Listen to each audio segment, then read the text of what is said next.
Well, welcome to everyone this morning. It's good to have you with us.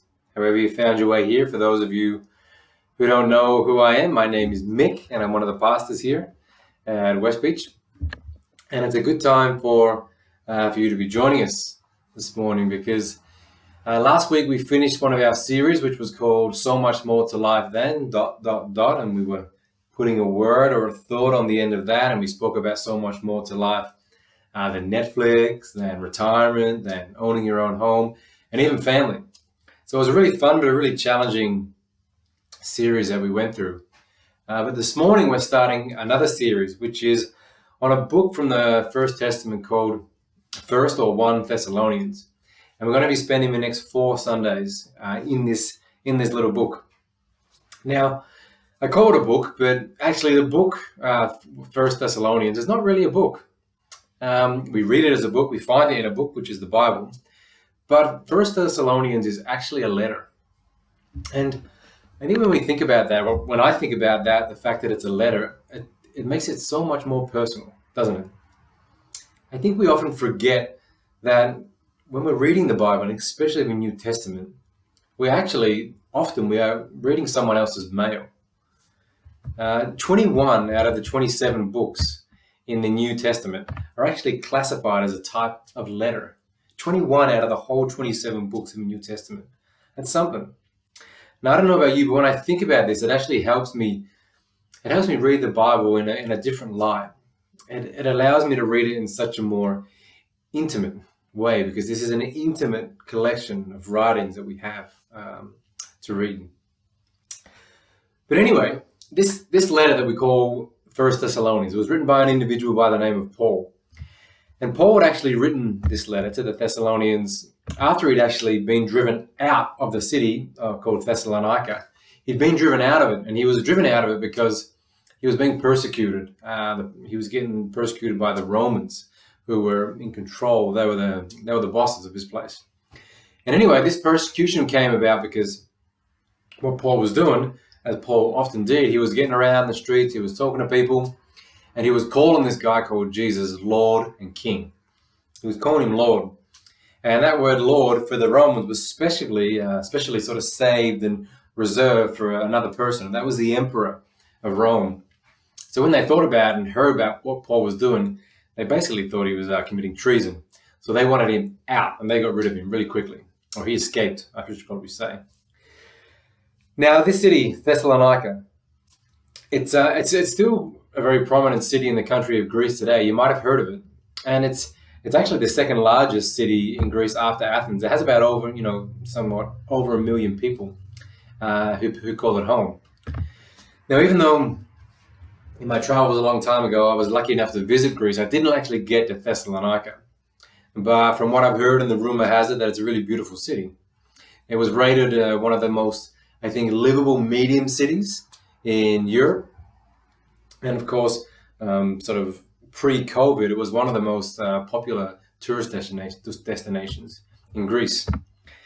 But knowing all that and talking about that now, Thessalonica hasn't always been like that. It hasn't always been like it has in our modern understanding of it. You see, during the time that Paul actually wrote this letter, Thessalonica was the largest city in its region. And it was known as sort of a hub of many different cultures. It had many different cultures and beliefs and philosophies living there and also going through it, because Thessalonica was located on the crossroads of what was one of the main trading routes of its time. And it's interesting, when one actually does some digging into some of the writings produced by historians about ancient Thessalonica in biblical times, one finds quite an interesting and a different city to what some of us might know today. Now, Thessalonica in Paul's time, it wasn't renowned for being one of the most, one of the best and livable medium-sized cities of Greece. It wasn't renowned for its tourism, but more so, one of the reputations it has was for its crime. Now, through archaeology, we know that many of the homes that were actually built there in Thessalonica, in that city, they were actually built with not an extra, but something missing, and that was windows. A lot of the places were built without windows.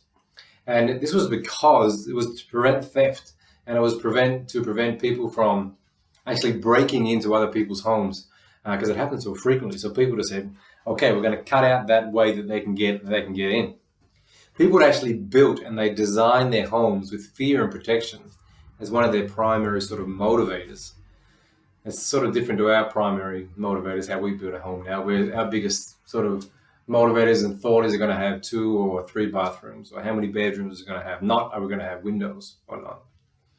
So Paul was writing this letter to a church, a group of people who actually found themselves in quite a hostile, very busy and even scary city, which they called home. So in thinking about this context we're talking about now, what did Paul write to this group of individuals in the church of Thessalonica? Let's take a look. And we find out, we're going to look at actually, I should say, the very first part of this letter, which is in chapter 1, verses 1 to 3. This is what it says. Paul, Silas, and Timothy, to the church of the Thessalonians, in God the Father and the Lord Jesus Christ. Grace and peace to you. We always thank God for all of you and continually mention you in our prayers. We remember before our God and Father your work produced by faith, your labor prompted by love, and your endurance inspired by hope in our Lord Jesus Christ. Now, the very first 4 words give us another intimate and personal understanding of the origins of this letter. Now, although many of us know, and although Paul was the primary writer of this letter, we see that its its supportive authors were actually two people named Silas and Timothy. And they were sort of fellow ministry workers alongside Paul for much of his ministry.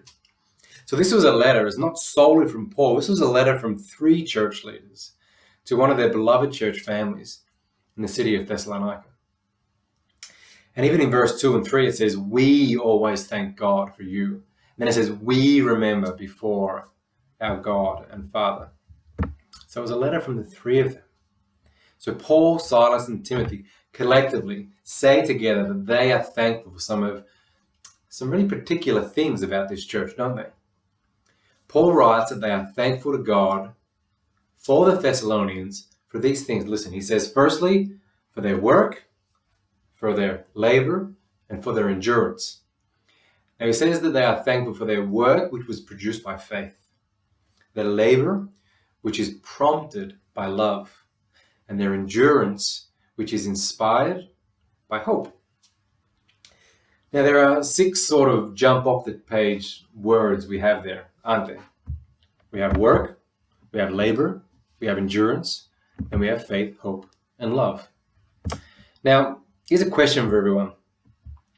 Out of those 6 words, which words do you think, or would you suggest that you would hear more at church, or you would hear more in a small group, or maybe in a moment of prayer amongst Christians? Which words would you hear more? Let me take a stab at it. I think the 3 words you would probably hear the most would be faith, hope, and love, right? And if that's the case, that's great. That's good. Because it's true, our faith in Jesus, our hope in him, and the love that we see in the life of Jesus, and we want to reflect in our own lives, of course, they're all core to the Christian faith, aren't they? What about those other words? Maybe the ones that don't get used as much in maybe those sermons or those small groups or prayer, like work, labor, and endurance. One theologian actually wrote this about those verses in 1 to 3, and specifically those 6 words in the passage. He wrote, here for the first time, chronologically, in Paul's writings, we have this famous triad: faith, love, and hope. But listen to this. But Paul's stress is not on these virtues alone, but rather upon what they produce. I actually sat and I've thought about this for a while. I thought about it a lot, actually, and he's definitely onto something, because I think it's pretty easy for us to tell ourselves, yeah, sure, I have faith in Jesus. And I'm sure if you're a regular churchgoer, you would, at some stage in your church attendance or going to churches, you would have sang that song, "My hope is built on nothing less than Jesus' blood and righteousness," right? And I know for sure when Christians say out loud in their prayers or their sermons or their worship, they say a lot that they love Jesus, right? And they love people, right? Faith, hope, and love. Those three words are very common language for individuals and for people from within the church, aren't they? But in reading Paul's words to the church in Thessalonica, even without maybe realizing it yet, I think we have just read a real tangible challenge for all of us. So what do you mean? How so, you might ask? Well, Paul was not only identified hope, faith, and love of this church, but he's also identified the three manifestations of those things. And Paul is not speaking to individuals here, remember. He's speaking to the church, a group of individuals. He's not speaking to one person. He's not challenging one person. He's talking to the whole church. And he is challenging them, but he's also lifting them up and praising them for what's happening there. But I think it's a challenge to us as well when we look at this. And the challenge to us, collectively, remember, is around those 6 words, of course. And I think if we can sort of phrase it this way, it will help us understand where that challenge is, where it's sitting.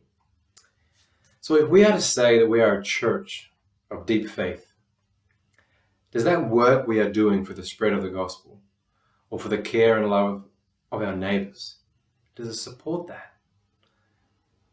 Is there a manifestation of that deep faith that we claim? If we say that we are a church which lives in hope,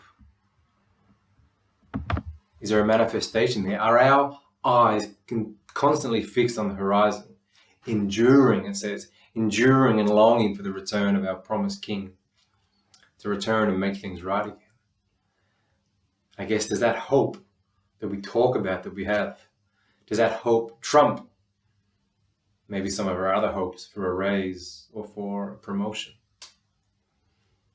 And if we say we are a church of love, can we see and feel this love?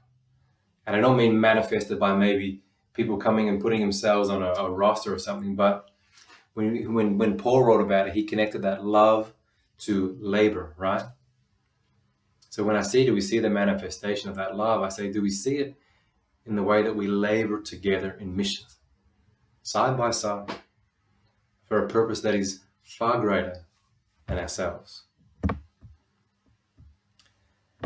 Now, please don't hear me wrong.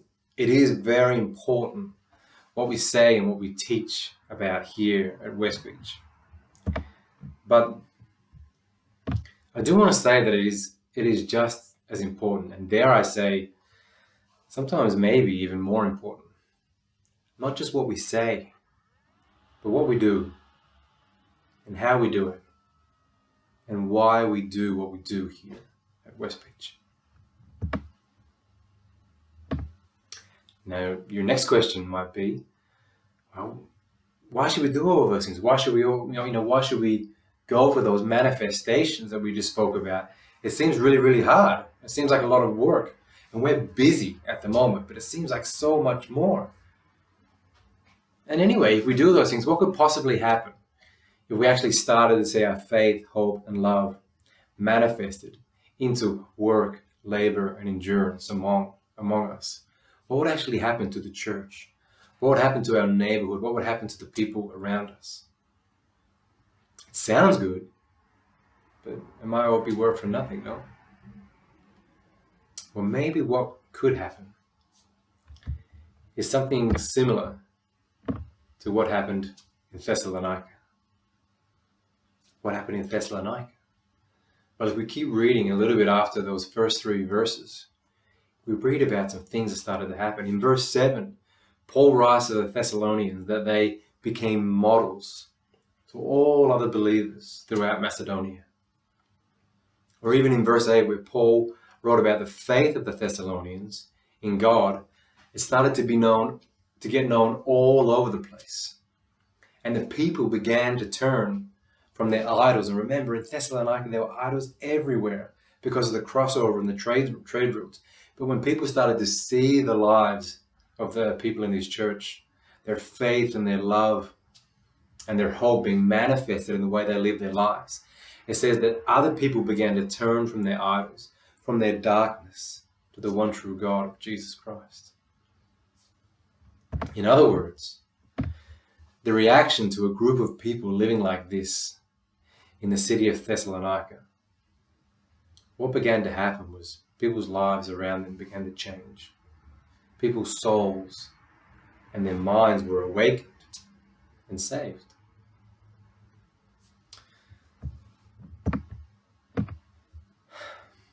And I think as we return to gather again in the coming months, which even the thought of that is exciting and moving, I think for me and I hope for you.